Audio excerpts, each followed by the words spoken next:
Yeah. Okay. So, yeah, the most fundamental thing is it's issuing a challenge to people, and the people who receive this, who are interested in this, are interested in making a statement about music is important enough in their lives to do this, to take that challenge on to play music out loud.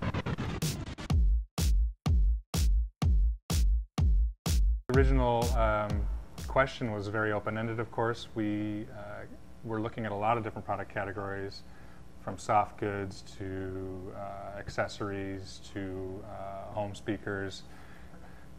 Because of the mixtape associations with TDK, it brought us back to that time and place where people did play music out loud. And so the boombox became a natural extension of that conversation. How does TDK make a product that makes sense for who they are, makes the right connection to the past, and then, of course, in this instance, is translated to be still yet a contemporary product today. Okay. That kind of pushed a lot of those other ideas out of the way and allowed us to focus on what do people need in their music experience today.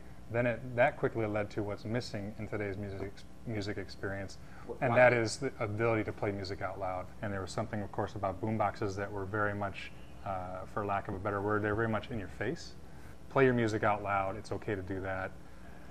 So when it came to the history of the boombox, I think this project was probably more than most the time to really get to be that historian. And when we started investigating where boomboxes came from, we really saw this narrative that had them start out on the streets, become adopted by the mainstream, and then they essentially dropped off the radar. They became kind of criminalized. It was no longer polite to play your music out loud. The advent of digital kind of helped kill what was about the boombox.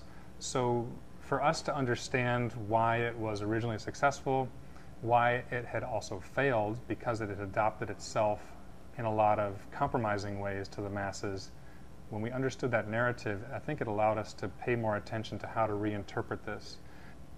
Old boomboxes from the 70s and 80s, they were very much about all the settings and the knobs and being able to switch between metal tape and non-metal tape, dialing in your EQ. We wanted to capture some of that interaction because we felt like people needed to be able to tune their experience for what they're doing or for what type of music they're playing. But we needed to step back from putting a bunch of knobs and switches on everything.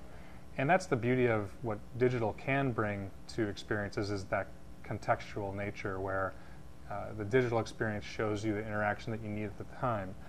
Nostalgic probably is appropriate. Retro, I don't think so, because we captured, I think, the icon but reinterpreted it.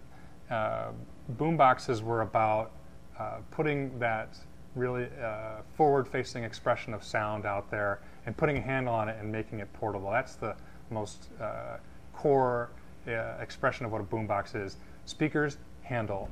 That was big sound, portability.